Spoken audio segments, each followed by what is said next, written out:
Les rendez-vous de l'Église protestante unie.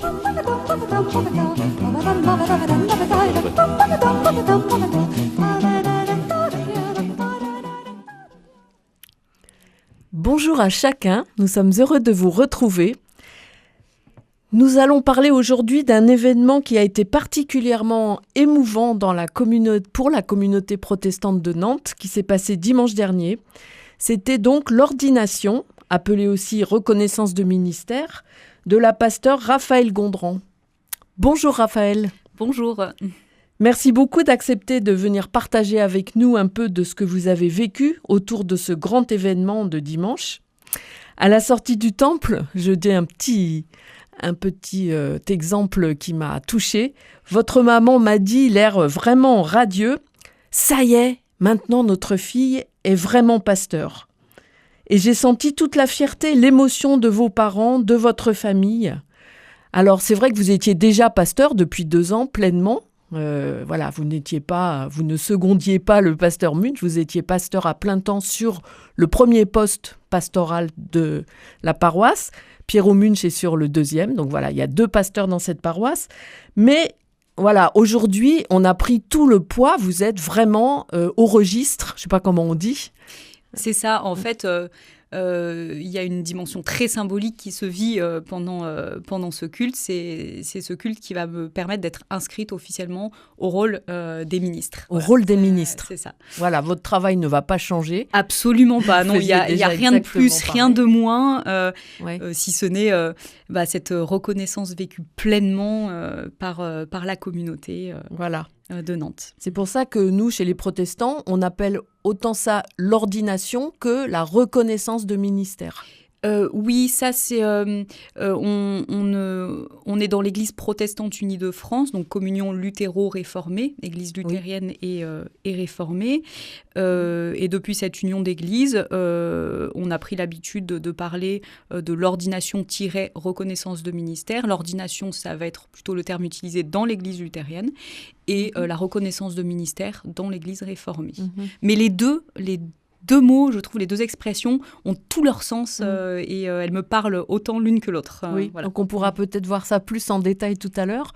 Peut-être avant, pour qu'on prenne la mesure de l'importance de cette journée, de ce que vous avez vécu comme reconnaissance justement et comme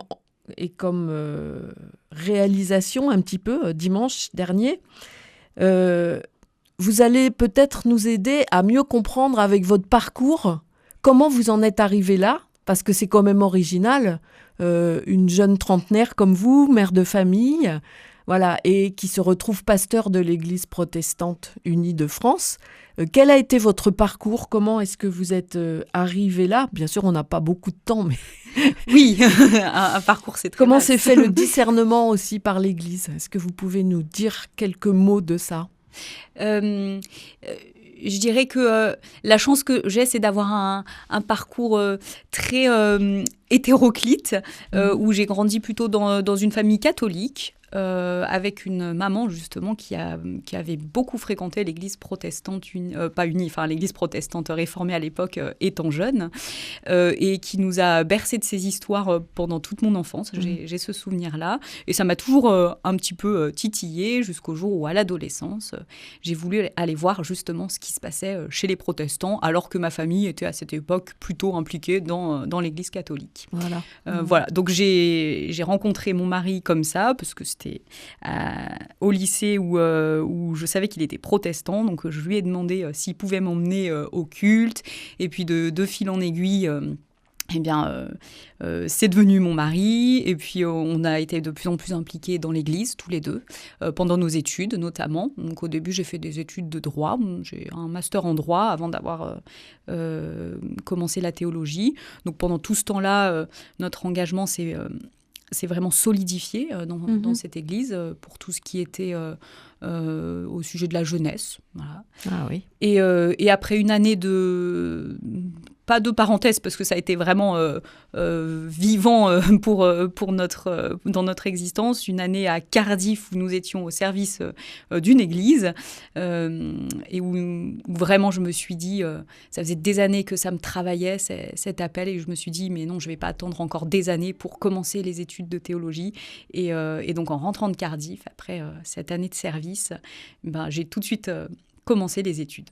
Donc 5 ans d'études de droit, une année à Cardiff, oui. Et vous repartez pour 5 ans d'études de théologie. 6 ans même, parce qu'il m'a fallu une année de plus. C'est un master aussi qu'on doit avoir. C'est assez exigeant comme parcours de formation. Donc moi, ça m'a pris 6 ans, parce que j'étais à moitié à distance avec l'Institut de Paris, avec l'Institut protestant de Montpellier. Enfin, voilà, il y a eu un bébé au milieu. Enfin, donc voilà, plusieurs événements qui ont fait que j'ai un peu plus pris le temps. Donc 6 ans. Et puis après les 2 ans de proposana, donc à Nantes, et à l'aboutissement donc avec cet événement de dimanche. Cet événement de dimanche. Voilà, donc c'était vraiment un événement majeur pour la paroisse. D'ailleurs, le temple était plein à craquer. Oui, effectivement, impressionnant. Voilà. Et on avait beaucoup aussi de frères et sœurs de l'Église catholique, et peut-être d'autres églises. Mais en tout cas, il y avait l'évêque qui était là, Monseigneur Perceroux, François Renaud, le vicaire général, voilà, qui était assis à côté du pasteur Pierrot Munch. Donc c'était assez touchant de voir cette fraternité pouvoir s'exprimer comme ça. Et qui me parle tout particulièrement vu mon histoire. L'Église catholique, c'est une église que je connais bien aussi. Donc ça avait d'autant plus de sens pour moi de le vivre dans cette fraternité-là. Belle fraternité. Oui, en fait, vous êtes pasteur protestante, mais vous êtes un petit peu enfant de l'Église catholique aussi. Oui. On peut dire. Je peux le dire comme ça. Vous avez grandi avec une foi très libre, et c'est ce que je disais dans la prise de parole que j'ai pu avoir dimanche. Une grande liberté offerte par mes parents, si bien que dans tous mes frères et sœurs, il n'y en a pas un qui a le même parcours au niveau de la religion. Il y a un athée, une autre qui est un peu plus spirituelle, mais pas forcément croyante, pratiquante. Enfin voilà, on a tous un parcours très différent, et c'est cette grande liberté aussi qui m'a permis d'en arriver là. Ma reconnaissance est grande pour ça aussi. Et alors, vous parliez tout à l'heure de votre mari, Mathieu, qu'on voit tous les dimanches au culte. Voilà. Et c'est vraiment un parcours à deux que vous avez fait aussi, même si c'est vous qui avez fait les études de théologie et qui êtes pasteur. Mathieu est vraiment proche de vous. Et vous avez été beaucoup applaudi dimanche au temple. C'était émouvant tous les deux. de voir votre couple. Parce que c'est vrai qu'être marié avec une femme pasteur, c'est aussi un engagement quelque part. Oui. Et vraiment, c'est le premier que j'ai tenu à remercier quand j'ai pu prendre la parole. Parce que je pense que toute seule, je n'y serais pas arrivée. Je pense qu'il a su de quoi il en retournait, même avant moi, cet appel-là qui me travaillait au fond depuis le début de mes études de droit, qui était très intérieur, mais lui, il voyait des choses que je ne voyais peut-être pas encore, et donc lui, je pense qu'il l'a su même avant moi, ce qui était là, qui était en train d'éclore. Et ça a été mon premier supporter, si je puis dire, quand j'ai dit mais Mathieu, là, il faut que je m'inscrive en théologie, là, il y a plus le choix, quoi. C'est maintenant ou jamais. Mais il m'a dit mais oui, et en fait, c'était pas mon oui, c'était vraiment un oui à deux, engageant une personne, mais aussi un couple, vraiment. Parce qu'en effet, je pense qu'il faut s'accrocher quand on est mari ou femme de pasteur. Effectivement. C'est mieux quand c'est un engagement à deux, c'est sûr. Complètement. Beaucoup mieux. Et là aussi, ma reconnaissance est grande de pouvoir partager cette foi avec mon mari. Je comprends. C'est précieux, c'est très précieux. Et puis dimanche, il y avait aussi donc une pasteur de Cardiff. Je ne sais pas si elle était pasteur. Sheila Pollard, c'est ça, oui. Un col romain. Alors oui, c'est pas un col romain, mais c'est sa tenue en tout cas cléricale, en tout cas dans la City United Reformed Church. D'accord. C'est à peu près l'équivalent de l'Église protestante unie, je dirais, une théologie tout à fait similaire, avec la synodalité, etc. Enfin voilà, c'est vraiment tout à fait similaire, et c'est justement la pasteure qui nous a accompagnés pendant toute notre année où nous étions à Cardiff. Donc, ô combien ça avait d'autant plus de sens qu'elle soit là et qu'elle fasse partie de ces personnes qui imposent les mains. Enfin, oui, émotionnellement, il y avait vraiment quelque chose de fort et symboliquement aussi. C'est sûr. Ouais. Alors, dites-nous, Raphaël Gondran, donc, puisque maintenant... vous avez vécu cet événement de votre ordination reconnaissance de ministère. Cette journée, cette célébration plutôt, ce culte tous ensemble, qu'est-ce que ça signifie pour vous ? Comment vous pouvez nous en parler ? Alors, comme on disait au tout départ, on va tirer le fil petit à petit, mais on disait qu'en effet, ça change rien en soi. Ça ne rajoute pas, ça n'enlève pas quelque chose à ce que je suis, ça ne va pas me donner des fonctions en plus ou quoi. Donc voilà, disons-le. Mais... il y a une dimension symbolique, notamment tout ce qui se joue autour de la reconnaissance réciproque, finalement. Il y a un engagement réciproque qui se vit dans ce moment-là. Je suis accueillie par l'Église protestante unie, et qui me reconnaît, en fait, dans ce ministère. Et ça, c'est très fort, en fait. Et il y a mon engagement individuel, en fait, où je dis le oui, je vous engagez. Ça. Et il y a aussi la communauté et plus l'Église protestante unie à travers la présence du président de conseil régional, en fait, qui dit oui. Qui dit oui, nous reconnaissons Raphaël comme pasteur. Donc cette dimension a été vécue très profondément, en tout cas pour moi, dimanche. Je me sentais à la fois... toute petite de la place où j'étais, toute petite, presque tétanisée, je dirais, et en même temps toute grande de cette reconnaissance de chaque personne qui était là, qui présente, qui m'accompagnait, qui me soutenait, et de me sentir...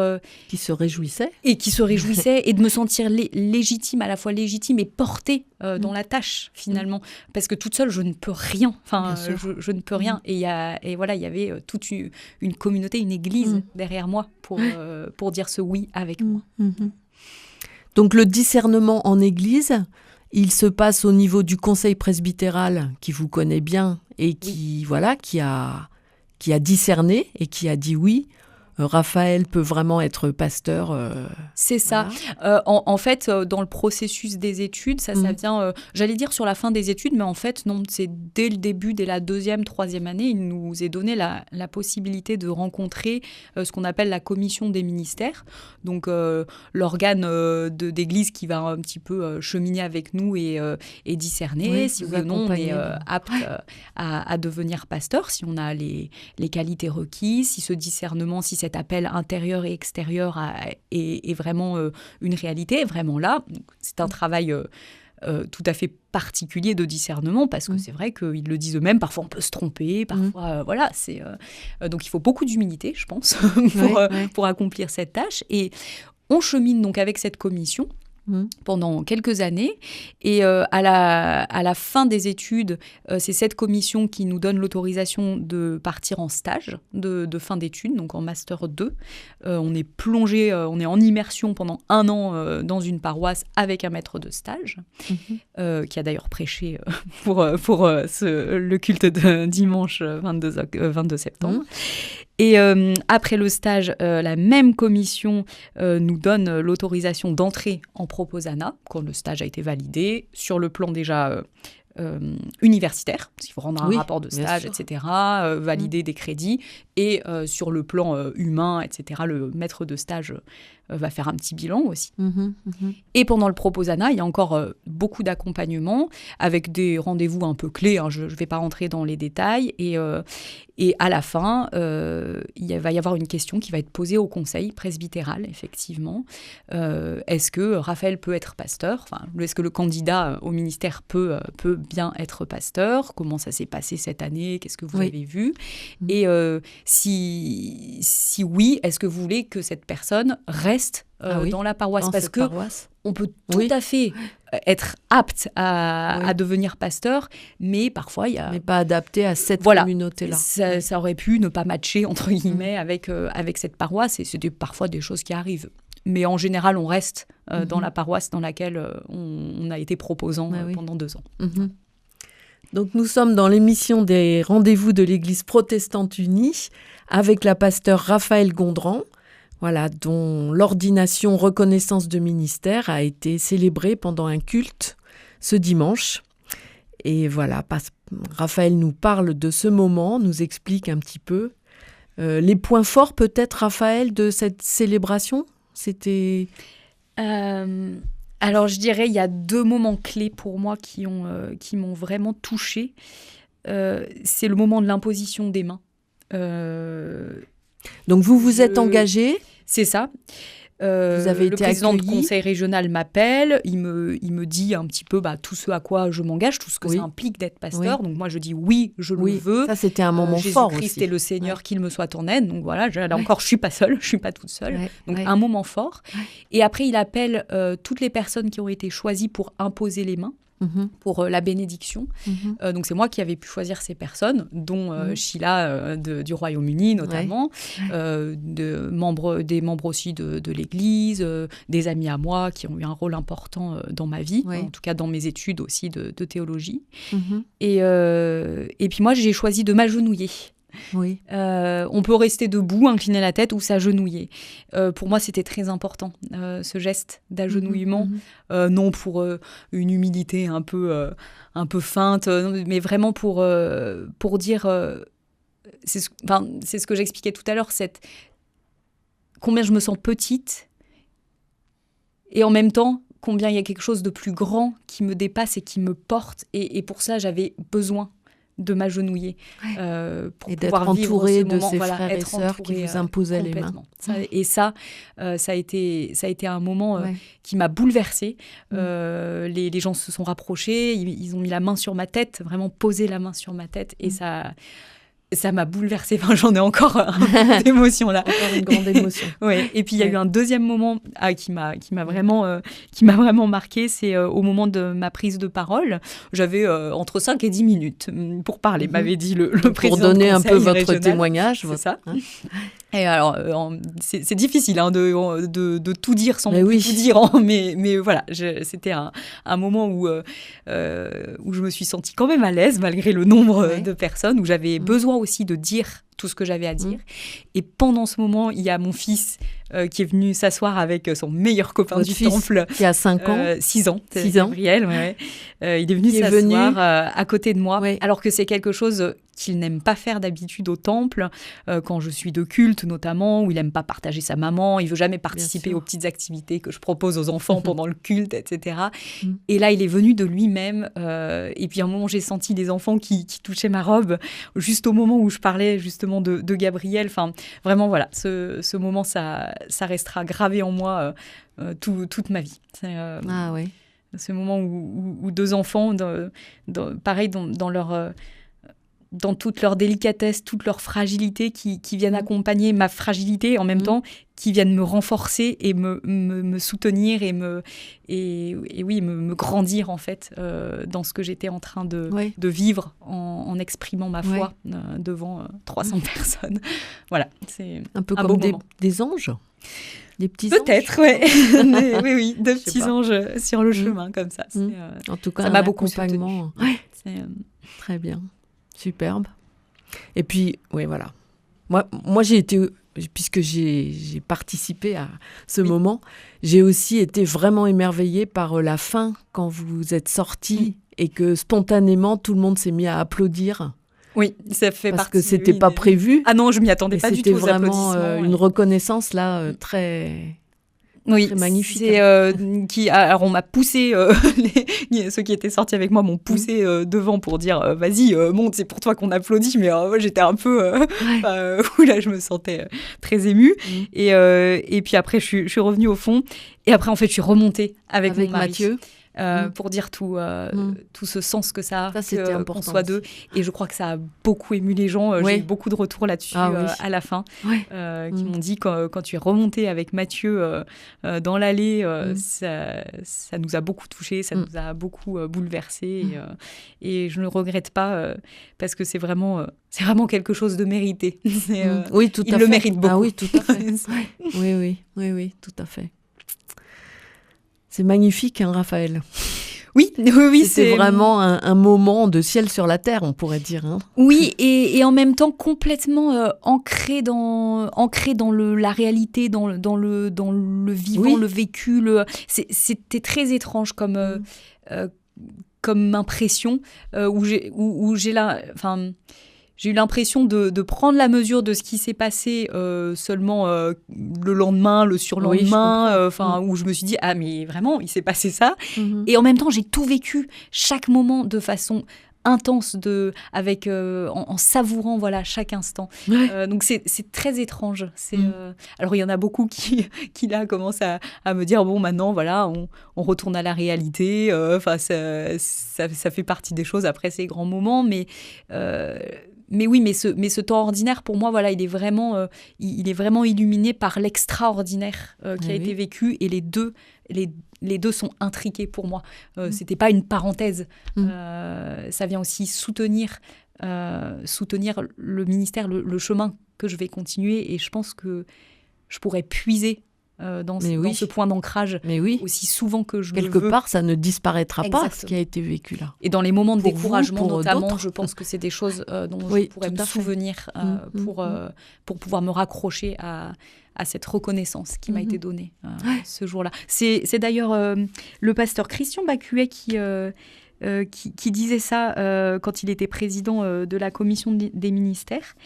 Il disait « Ce qui importe dans la durée d'un ministère, c'est que l'appel soit toujours vivant, le discernement sans cesse partagé et la reconnaissance jour après jour renouvelée. » Alors voilà, c'est vrai qu'il y a un événement un peu clé, un peu hors du temps, on a l'impression.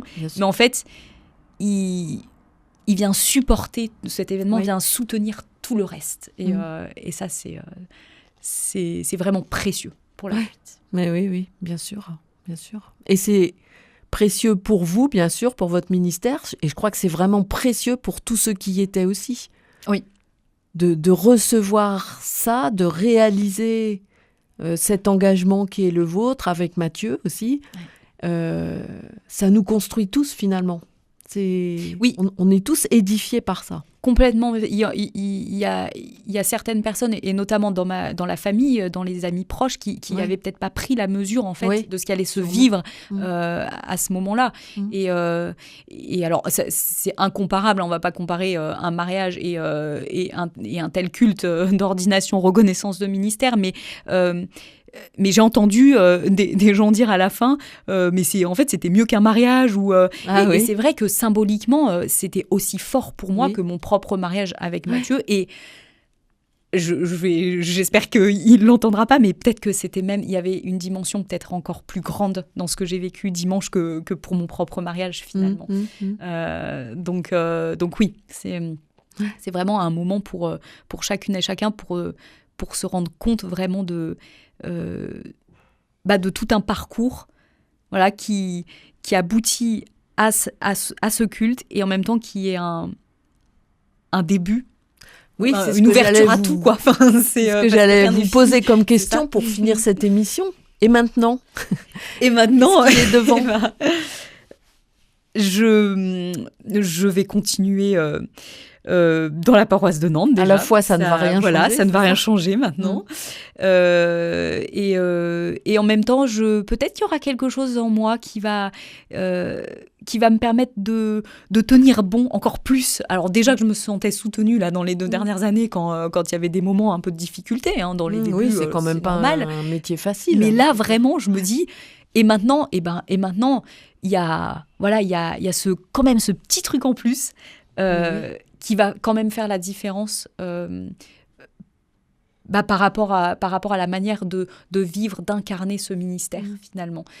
Aujourd'hui, je suis reconnaissante d'être là où je suis et je suis reconnue là où je suis. Et oui, c'est ça. Donc ça, quand même, ça change tout. Ouais. Et dernière étape quand même, et, si je puis rajouter ça va être l'accueil au Synode national, où en mai prochain, tous les nouveaux ministres inscrits au rôle sont accueillis par le Synode national pour à nouveau que ce soit l'Église protestante unie qui reconnaisse ces pasteurs qui sont inscrits au rôle. Donc ça, c'est aussi très important symboliquement, je crois, je comprends. Accueillis au sens large. Ouais. Voilà. Ouais. Merci beaucoup, Raphaël, pour ce beau témoignage. Avec plaisir. Et donc, ça a été enregistré en direct par Radio Fidélité. Oui. Je pense qu'on peut retourner le voir aussi sur le site de la radio, si on veut suivre toute l'émission. Mais voilà, merci de nous avoir dit quelques jours après ce qui vous reste de ce beau moment et comment ça vous porte. Voilà, pour continuer la route. Merci. Et bravo pour cette belle route. Et merci. À bientôt. Chers auditeurs, à bientôt.